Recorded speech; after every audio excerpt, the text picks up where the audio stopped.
Tax में पैसे कम कटे ये हर नौकरी पेशा इंसान की पहली कोशिश होती है, लेकिन इसके लिए कई स्टेप्स फॉलो करने होते हैं और काफी प्लानिंग भी करनी होती है। आज के इस वीडियो में हम बात करेंगे इसमें से एक बेहद जरूरी स्टेप की, यानी टैक्स रिजीम बदलने की। पिछले वीडियो में हमने बात की थी ITR फॉर्म्स और फॉर्म 16 की। अगर आप वो वीडियो देखना चाहें तो डिस्क्रिप्शन में दिए गए लिंक और आई बटन पर क्लिक करके देख सकते हैं। अब आते हैं टैक्स रिजीम पर। तो साल के शुरुआत में आपको एक मेल अपने HR या अकाउंट्स डिपार्टमेंट से आया होगा।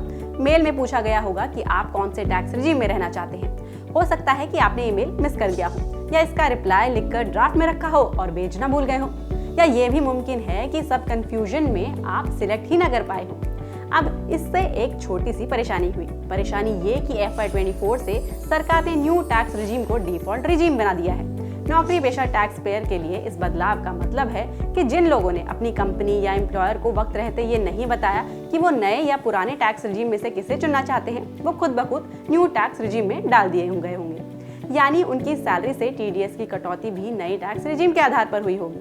अब ऐसे में अगर उनकी टैक्स देनदारी नई टैक्स रिजीम के मुताबिक ज्यादा बनती है तो उनके लिए ये घाटे का सौदा है।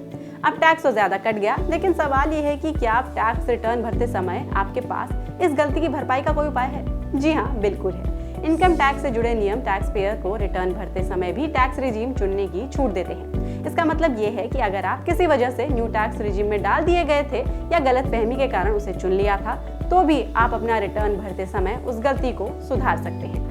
इनकम टैक्स एक्ट के मुताबिक वैसे नौकरी पेशा लोग जिनकी कोई बिजनेस इनकम नहीं है, वो हर साल इनकम टैक्स रिटर्न भरते समय अपना मनचाहा टैक्स रिजीम चुन सकते हैं। हालांकि जिन लोगों की आमदनी का जरिया बिजनेस है, वो एक बार न्यू टैक्स रिजीम से बाहर जाने के बाद दोबारा उसे नहीं अपना सकते। अब इसके लिए करना क्या होगा? तो CBDT ने FY24 के लिए इनकम टैक्स रिटर्न भरने वालों के लिए जो फॉर्म जारी किए हैं, उनमें टैक्स पेयर से पूछा गया है कि क्या आप सेक्शन 115 BAC 6 के तहत दिए गए ऑप्शन को चुनकर न्यू टैक्स रिजीम से बाहर जाना चाहते हैं। इसका डिफॉल्ट जवाब नो या नहीं है। अगर आप पुराने टैक्स रिजीम को चुनना चाहते हैं तो आपको इस सवाल के जवाब में यस यानी हाँ को सिलेक्ट करना होगा। इसके बाद आपकी इनकम टैक्स देनदारी पुराने टैक्स रिजीम के हिसाब से ही जोड़ी जाएगी। हाँ, यहाँ पर कुछ बातों को ध्यान में रखना बेहद जरूरी है।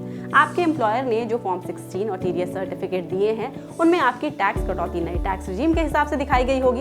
इसका मतलब ये है कि आपने 31 मार्च तक टैक्स सेविंग के लिए ATC, होम लोन के प्रिंसिपल और इंटरेस्ट के भुगतान समेत जो भी इन्वेस्टमेंट किए होंगे, उनका जिक्र आपके फॉर्म 16 में नहीं होगा। ऐसे में आपको अपने इनकम टैक्स रिटर्न में इन सभी का ब्यौरा अलग से भरना होगा।